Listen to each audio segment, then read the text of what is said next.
வணக்கம் ஃப்ரெண்ட்ஸ். வெந்தயக்கீரை சப்பாத்தி செய்கிறது அப்படின்னு பார்க்க போகிறோம்.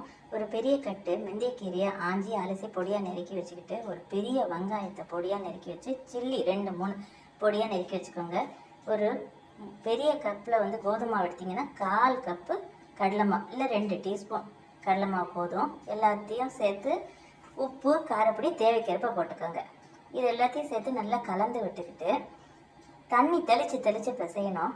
பச்சை கீரை வெங்காயம் தண்ணி விட்டுக்கும். அதனால் சின்ன சின்ன உருண்டைகளாக எப்பயும் போல் சப்பாத்தி உருண்டைகளாக பண்ணி வச்சுக்கோங்க.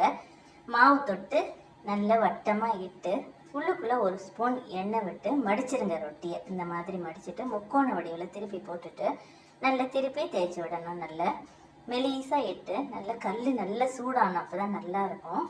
நல்லா காஞ்சிருத்தான்னு பாருங்கள். அதுக்கப்புறமா இட்டதை அதில் போட்டு சுற்றி நல்லா ஒரு முட்டை எண்ணெய் விட்டுடுங்க.